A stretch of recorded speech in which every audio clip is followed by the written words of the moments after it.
बिस्मिल्लाहिर्रहमानिर्रहीम। अस्सलाम वालेकुम। आज हम 9th क्लास के मैथ का फर्स्ट चैप्टर स्टार्ट करेंगे और ये हमारे पास 9th क्लास की साइंस वाले स्टूडेंट्स की मैथ की बुक है और ये उन बच्चों के लिए हम बना रहे हैं जो जिनके लिए नई क्लासेस अभी शुरू हो रही हैं। ठीक है, तो हम इसका आज सबसे पहला यूनिट स्टार्ट करेंगे और इस यूनिट का नाम क्या है? मैट्रिसेस। ठीक है, इससे पहले बच्चों आपने मैट्रिसेस नहीं पढ़े होंगे, ये आपके लिए ये चैप्टर जो है इस बुक का एक नया चैप्टर होगा। ठीक है, तो मैट्रिसेस लफ्ज़ जो है, ये जो मैट्रिसेस लफ्ज़ है ये प्लूरल है और इसका सिंगुलर क्या है? मैट्रिक्स।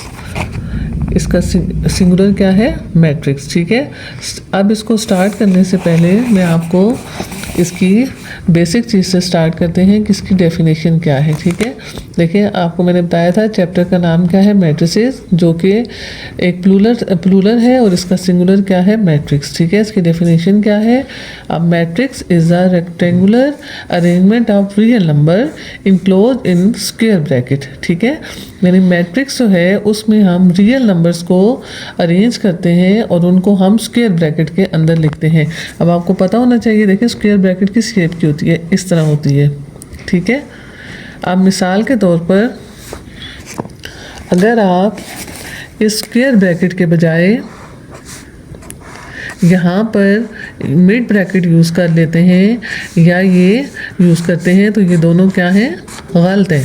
ठीक है, मैट्रिसेस को हमेशा हम स्क्वायर ब्रैकेट के अंदर लिखेंगे। ठीक है, और इसके अंदर हम जैसे किसी कोमा वगैरह का इस्तेमाल नहीं करेंगे। ठीक है, तो मैट्रिक्स में देखें, अब इसके डेफिनेशन को एक दफ़ा दोबारा पढ़ते हैं। देखें मैट्रिक्स में आपको क्या कहा हुआ है? It is the rectangular arrangement of real numbers. Real numbers तो बच्चों आपने पढ़े होंगे। रियल नंबर्स कौन से नंबर होते हैं? जिनमें तमाम नंबर्स आ जाते हैं, रैशनल नंबर भी, इरेशनल नंबर भी, even number, odd number, composite number, हर तरह के नंबर जो हैं वो आते हैं और उनको हम अरेंज करते हैं इन स्क्वायर ब्रैकेट्स के अंदर। ठीक है, तो चलिए हम एक एग्जांपल से स्टार्ट करते हैं। मिसाल के तौर पर देखें, ये मैं एक मैट्रिक्स दिख रही हूँ, ये एक मैट्रिक्स है 2, 3, 4 एंड 5। ठीक है, अब देखिए ये मैंने स्क्वायर ब्रैकेट्स डाली और इसके अंदर हमने ये 4 नंबर अरेंज करके लिख लिए, 2, 3, 4 एंड 5। ठीक है, इसको हम क्या कहेंगे? Rectangular arrangement of real numbers. ठीक है, अब इसके बाद हम अब मैट्रिसेस बहुत सारी टाइप के हो सकते हैं, ज़रूरी नहीं ये 4 ही एंट्रीज हो। मिसाल के तौर पर देखें, यूँ भी हो सकता है 3, 4, 2, -1, 1, -2, -4, -3, -3। ठीक है, यानी देखें अब इसमें सेम नंबर रिपीट भी हो रहा है। ठीक है, पॉजिटिव नंबर भी है, नेगेटिव नंबर भी है, इवन भी है, ऑड भी है। ठीक है, कुछ भी इसके अंदर रियल नंबर के कुछ भी रियल नंबर इसके अंदर आ सकते हैं। ठीक है, अब आप देखें इन दोनों मैट्रिसेस में देखें कि हमने इस नंबर के बाद अगला नंबर लिखते हुए देखिए इसके दरमियान में फासला छोड़ा है। इसी तरह अगली लाइन में जाते हुए इस 2 और 4 के दरमियान में भी गैप है, इसी तरह 4 और 5 के दरमियान भी गैप है। ठीक है, अब इससे हम जो है ना, मैं आपको बताती हूँ कि अब आगे क्या बनेगा। अब जो है ना, इसके आपको पता होना चाहिए कि इसमें रोज़ और कॉलम्स है। ठीक है, कैसे बन रहे हैं रोज़ और कॉलम्स? ठीक है, अब ये देखें, ये जो हॉरिजॉन्टली हैं ये आपके पास क्या आ रही हैं? रोज़। ठीक है, और इस तरह।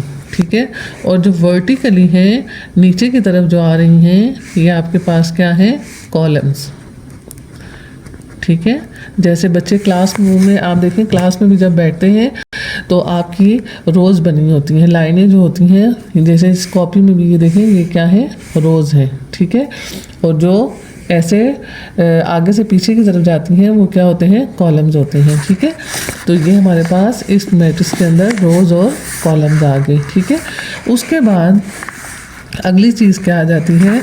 रोज़ और कॉलम के बाद अगली चीज़ है order of matrix. Order of matrix. ठीक है, किसी में अब इसके लिए मैं एक और एग्जांपल लिख लेती हूँ। मिसाल के तौर पर हमारे पास, अब हम मैट्रिक्स को नाम दे देते हैं। हमारे पास ये मैट्रिक्स ए है जिसके अंदर ये एलिमेंट है -3, 2, 1, 2, 1 एंड 3। ठीक है। अब देखिए जैसे मैंने आपको बताया था कि हॉरिजॉन्टली क्या होंगी रोज, तो इसमें देखिए ये पहली रो है, इसको मैं नाम दे देती हूँ R1 का, ये दूसरी रो है, इसको हम नाम दे देते हैं R2 का, ठीक है। अब देखिए इसमें ये देखिए इस तरह ये क्या है, कॉलम्स है, इसको भी हम नाम देते हैं C1 C2 C3, ठीक है। अब ऑर्डर ऑफ मैट्रिक्स क्या होगा, ऑर्डर ऑफ मैट्रिक्स में हम इन दोनों को रोज़ और कॉलम की तादाद को लिखते हैं, लेकिन कैसे लिखते हैं, देखिए order of matrix is equal to number of रोज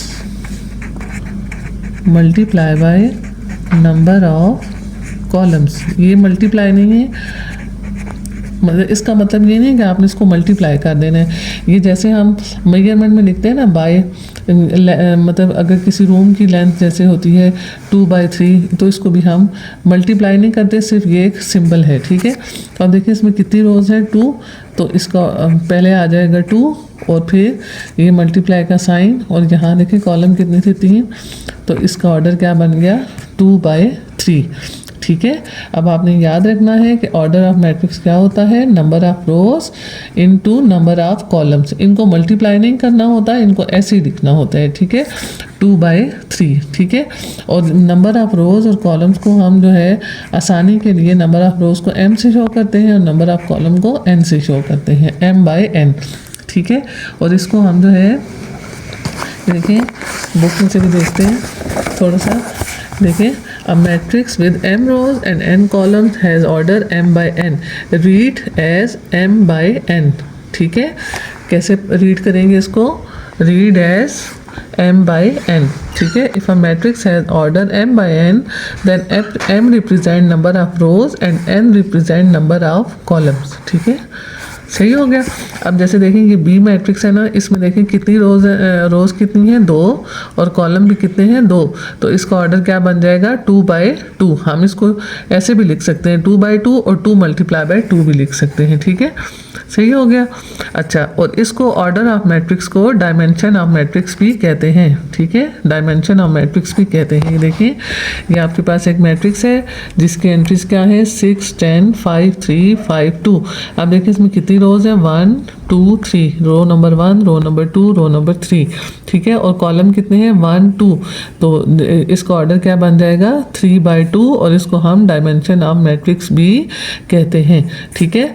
और इस मैट्रिक्स के अंदर जितने भी एलिमेंट होते हैं इसको हम क्या कहेंगे, एंट्रीज भी कहते हैं और एलिमेंट ऑफ मैट्रिक्स भी कहते हैं, ठीक है। एन एलिमेंट ऑफ यानी 6 is an element of matrix, 10 is an element of matrix, 5 3 5 2 सारे जो हैं वो इस मैट्रिक्स के क्या हैं, एलिमेंट्स हैं, ठीक हो गया बच्चों।